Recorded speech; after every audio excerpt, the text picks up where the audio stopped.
Hello guys, कैसे हैं आप सभी। आई होप सभी बहुत अच्छे हैं और अपने आने वाले एग्जाम्स की तैयारी में लगे हुए होंगे। ये वीडियो उनके लिए है जो 2023 के एग्जाम्स को टारगेट करना चाहते हैं लेकिन वो फुल टाइम नहीं दे सकते, क्योंकि कुछ लोग उनमें से ऐसे भी लोग हैं जो जॉब कर रहे हैं और सुबह से शाम उनका ड्यूटी में ही चला जाता है। कुछ लोग ऐसे भी हैं जो घर संभाल रहे हैं, बच्चे संभाल रहे हैं।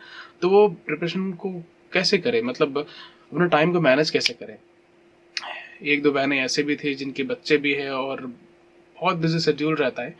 तो मैं उन सभी के लिए बता दूं कि देखिए, बैंकिंग प्रिपरेशन ना जरूरी नहीं कि आपको 12 घंटे ही देने की जरूरत है या फिर 8 घंटे देने की जरूरत है। हाँ, मैं इतना जरूर बोलूंगा कि जो लोग फुल टाइम दे रहे हैं, हो सकता है वो 6 महीने में या 1 साल में अगर आप वो क्रैक कर पा रहे हैं जॉब को, तो आपको थोड़ा ज्यादा टाइम लग सकता है। मैं तो बोलूंगा कि 6 महीना इनफ होता है जो फुल टाइम दे रहे हैं।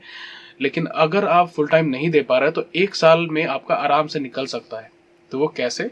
उसके लिए मिनिमम आपको 5 घंटे तो देने ही पड़ेंगे हर दिन के। 4 से 5 घंटे आप हर दिन देंगे तो आराम से आपका 1 साल में आप जॉब को क्रैक कर पाएंगे। उसके लिए सबसे पहले आप सुबह किसी ना किसी तरह 2 घंटा मैनेज कीजिए, निकालिए अपना। मतलब लंच से पहले आप 2 घंटे निकालने की कोशिश कीजिए। अगर आप ऑफिस जाने वाला है तो सुबह उठ के आप एडिटोरियल और जो करंट अफेयर्स वाला जो पार्ट है, इंग्लिश वाला पार्ट, ये दोनों को आप सुबह सुबह करने की कोशिश कीजिए।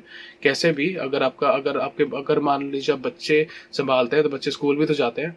तो स्कूल जाने के बाद जो बचा हुआ टाइम है ना, आपको घर का काम करना रहता है, जो भी करना रहता है, 2 घंटे 3 घंटे निकाल लिए सुबह का टाइम। मतलब 5 सब्जेक्ट है या फिर अब 4 ही पकड़ता हूँ, क्योंकि बहुत सारे लोग आरआरबी में नहीं जाना चाहते होंगे। तो 4 सब्जेक्ट के हिसाब से 2 सब्जेक्ट को फर्स्ट हाफ में करने की कोशिश कीजिए। और जो लंच का अगर ब्रेक आपको मिलता है, अगर आप ऑफिस में हैं तो जो जो ब्रेक मिलता है ना आधा घंटा का, आप कोशिश कीजिए वहां पे करंट अफेयर्स वाले टॉपिक को ही रिवाइज करने की। और जो लोग घर में हैं वो लोग उस टाइम पे जो रीजनिंग है या फिर क्वांट है वो वाला क्वेश्चंस को सॉल्व करने की वीडियोस में आपको मिल जाएंगे यूट्यूब पे कि कैसे कैसे कहाँ से क्वेश्चंस मिलेंगे। बहुत सारे लाइव चलते रहता है, बाद में उसको उठा के मतलब उसको लगा के देख सकते हैं। तो ये तो हो गया लंच तक का। उसके बाद लंच के बाद जिनका ऑफिस रहता है वो तो अपना कंटिन्यू करेंगे शाम के 5 या 6 बजे तक।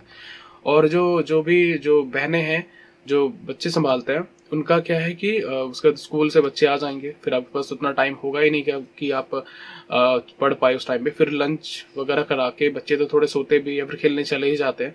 या फिर अगर बच्चे छोटे हैं तो आप उसको सुला के फिर आप 1-2 घंटा अगर आप निकाल पा रहे हैं तो निकालने की कोशिश कीजिए और फुल फोकस उसी में दीजिए, उसको पढ़िए। जितना प्रैक्टिस करेंगे उतना ज्यादा होगा आपके, अच्छा होगा आपके लिए। और जो भाई लोग हैं, जो लोग भी ऑफिस से वापस आएंगे, उसके बाद आप क्या करेंगे? उसके बाद आपके पास अब तो इतना टाइम आपके पास होगा नहीं, मतलब इतना एनर्जी नहीं होगा कि आप वापस चीजें रख के वापस से पढ़ने बैठो। तो आप क्या कर सकते हैं? वापस आने के बाद आपको फ्रेश होना है, जो हो जाइए, आपको जो स्नैक्स लेना है, चाय पीना है, जो भी करके आप थोड़ा देर का रेस्ट कीजिए, आधा 1 घंटा का रेस्ट कीजिए। उसके बाद आप जो भी बची हुई चीजें हैं, जैसे कि अगर आपको काउंट करना रहेगा तो वो कीजिए, ग्रामर का पार्ट है वो कंप्लीट कीजिए। तो रात को कम से कम 3 घंटा, मतलब ऑफिस से आने के बाद 3 घंटा दीजिए। और सुबह का 2 घंटा, दोपहर का 1 घंटा, आधा घंटा, जो भी आपको टाइम मिले वो। और शाम का मतलब ऑफिस से आने के बाद रेस्ट करने के बाद 2 से 3 घंटा आप दीजिए। इसी 5 घंटे को आप मैनेज कीजिए किसी तरह, इन चारों पेपर को। आपका एग्जाम बहुत अच्छे तरीके से निकल जाएगा। हाँ, थोड़ा टाइम ज्यादा लग सकता है, मैं ये नहीं बोलूंगा कि आप 6 महीने में आपका हो जाएगा, थोड़ा 1 साल लग सकता है, लेकिन हाँ निकलेगा जरूर। ये अगर कंटिन्यू अगर आप फॉलो करते हैं तो। लेकिन हाँ, ऐसा नहीं कि आप छुट्टी ले रहे हैं बेवजह, क्योंकि आपको पता है कि आप ऑलरेडी कम टाइम दे रहे हैं।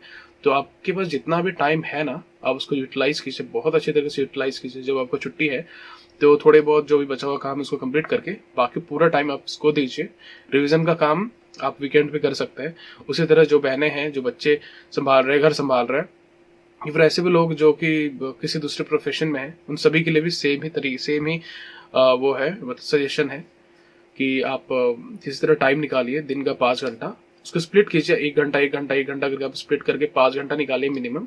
आपका अच्छे से प्रिपरेशन हो जाएगा इस 5 घंटे में, हर दिन अगर आप 5 घंटे देते हैं तो टाइम जो जो तरीका मैंने बताया वो सब तरीका अगर आप फॉलो करते हैं तो अच्छा है। अगर उसके अलावा भी अगर ये टाइम मैनेज नहीं हो पा रहा है जो मैंने बताया, उसके अलावा अगर आप अपने तरीके से टाइम को मैनेज कर पा रहे हैं तो बहुत अच्छी बात है, करने की कोशिश कीजिए। लेकिन टाइम तो देना पड़ेगा और कंसिस्टेंसी मेंटेन करनी पड़ेगी। बस यही एक तरीका है। अगर आप जॉब के साथ में या फिर बाकी चीज़ों के साथ में दूसरे जॉब को क्रैक करना चाहते हैं या फिर जॉब लेना चाहते हैं तो थोड़ी तो करनी पड़ेगी, थोड़े प्रॉब्लम्स तो होंगे, लेकिन अब कुछ पाने के लिए कुछ खोना तो पड़ता ही है ना। ओके, आई होप ये तरीका या फिर मेरे जो भी सजेशंस थे आपको पसंद आए होंगे। पसंद आए तो वीडियो को लाइक कीजिए, शेयर कीजिए और चैनल को सब्सक्राइब कीजिए। ओके।